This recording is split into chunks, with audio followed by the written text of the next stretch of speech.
All right, today we're talking about the essential nutrients for women over 40 to help us ease the symptoms related to pause. I heard someone call perimenopause peripause, and I really, really like that.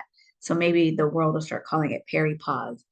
I'm going to go through nutrients that we want to have in our bodies and the foods that you can find them in. So, who is this video for? It is for women over 40 and the men that love them. I am Robin-Nutritionist.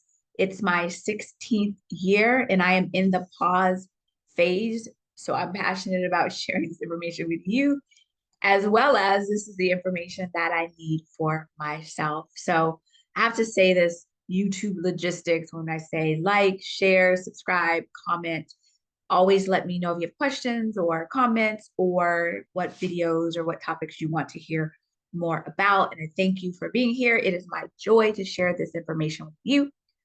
So let's jump in. I'm going to give you a list of nutrients, must have nutrients. And I'm going to say this if you eat a whole food diet, which is not always easy to get these days, then you will get a lot of these foods in your diet. As I tell you which foods correspond with these nutrients, I'm not listing all of them.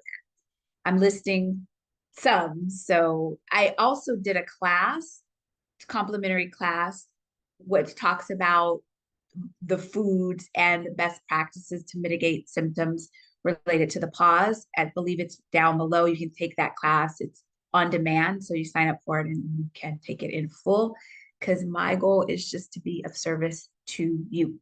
All right. So let's get into the nutrients in no particular order.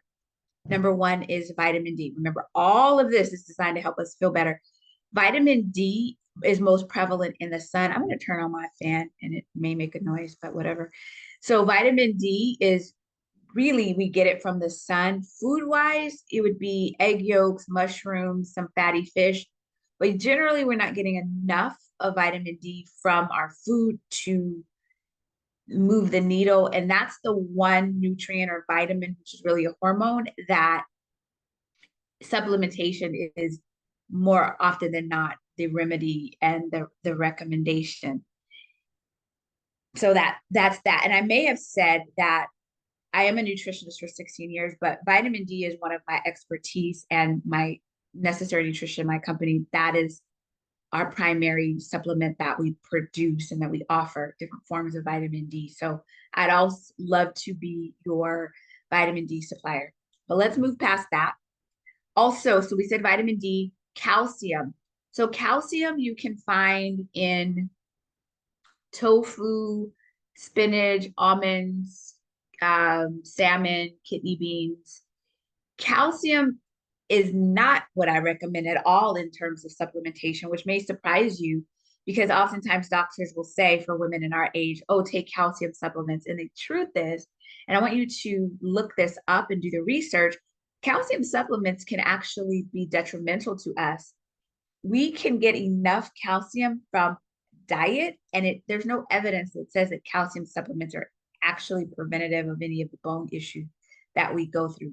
Vitamin D with K2 is very, very effective in helping to strengthen our bones, but not necessarily calcium. Dietary calcium is what we're looking for, and you can get that from your food. But that is what we as women in midlife need. I'm looking over a little bit to the side because, to be honest with you, I'm looking at my notes because I need to look at my notes sometimes.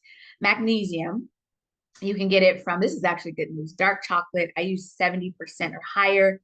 Leafy greens. Leafy greens do a lot for us. That is like, seems like I would say that's almost my number one recommendation for us is to flood our bodies with leafy greens. So Swiss chard, arugula, kale in some cases.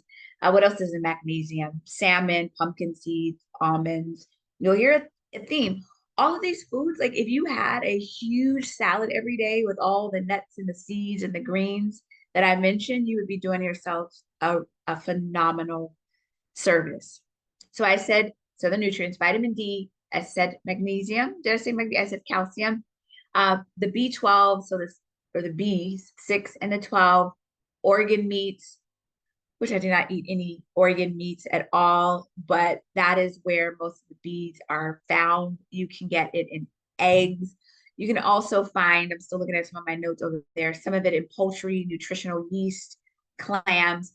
I lumped in the B6 and the B12 into one category, so those variety of foods can give you your B vitamins. Remember, we can do this through food, and I still have a list, but what I want to tell you about supplementation is before you go out and take all these things, exception of vitamin D, get your food going first, and then it's like your foundation is the food, then where you're missing, then you would look for supplementation. Okay, so potassium, bananas, coconut water, watermelon, what else is lentils, butternut squash, potassium.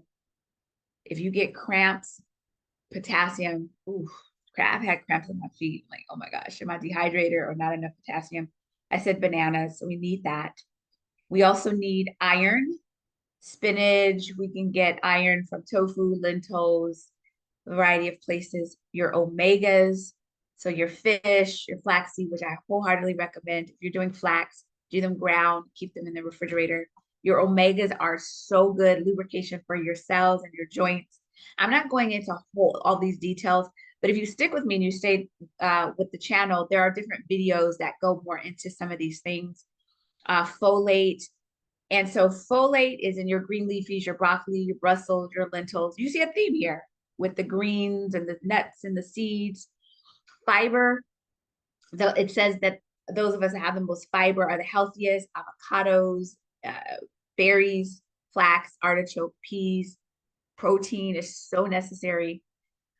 I should do a whole video on protein in itself. I think I will, about the power of protein, really, and just the different types. Let me know if you want me to do a video on that, because that's a whole conversation. I try not to make these videos so long, but that protein really is good for our muscles, and it helps us balance our blood sugar.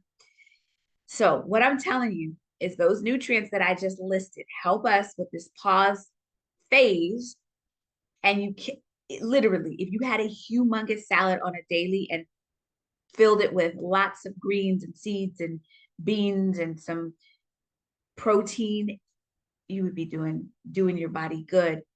I didn't mention adaptogens. Let me know if you want me to do a video on that, but adaptogens help us to adapt to stress, which seems to, as we get older, it's sometimes harder for us to deal with that, but it's like ashwagandha, rhodiola, holy basil, lion's mane, cordyceps. Are y'all familiar with those things? And I just don't willy-nilly. I mean, there's some protocols and some people that should take certain things. So, but that's something to uh, perhaps look into. I take ashwagandha and a couple of other ones just to help me cope with all the things that are coping with. I want to say this too. There's something I wanted to, I'm looking for a note. Well, where is it? So with these nutrients, so food first, and when you get your regular blood test, there's certain things that the blood test is not going to tell you. It's not going to tell you about your omegas, your magnesium.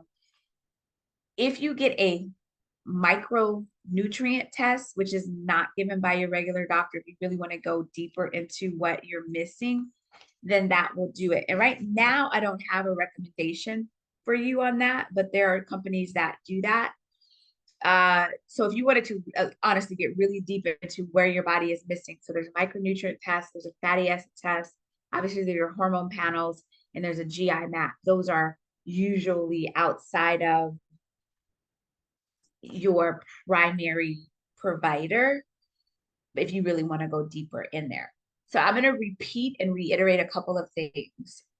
The nutrients that I mentioned to you can mostly be obtained from food, with the exception of vitamin D, even though you can get it from food, that's not the primary source. The primary source is the sun, which so many of us are not in. So that's where supplementation comes in.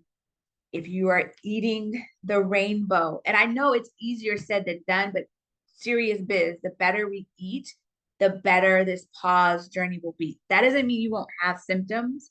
That just means that they will be less. There's other things we have to do, but your nutrition is your foundation. So here's a couple of things I want to encourage you to do. Grab the class that I did. It's a class on demand, talks about discovering the foods and best practices to mitigate symptoms and concerns related to perimenopause and menopause. It's a class.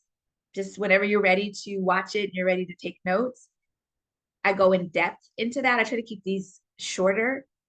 I go into depth in that. And then also I have a program called the Necessary Nutrition Pause Plan, where it is your meals are all sketched out for you, balanced with your calcium and your magnesium and all the things. And it is a 1 year program at minimum where I'm supporting you nutritionally, but also I'm bringing in experts where we're talking about hormone retracement therapy and natural ways to balance hormones and pelvic health and all of those things.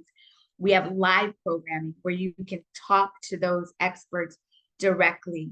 So it is the nutrition component, which it's my, I've been using the word thug thizzle lately. My husband's like, what? Thug thizzle? I'm from California. So I'm a Californian living on the East Coast now.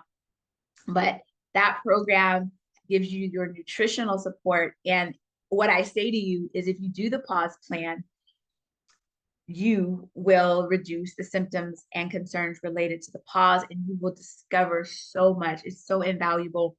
It's a 1 year program, and if you look at it, you'll be blown away by what you'll get for what you give. And so we made it so that it was acceptable and feasible and affordable for everybody. So check out the pause plan, the Necessary Nutrition Pause Plan.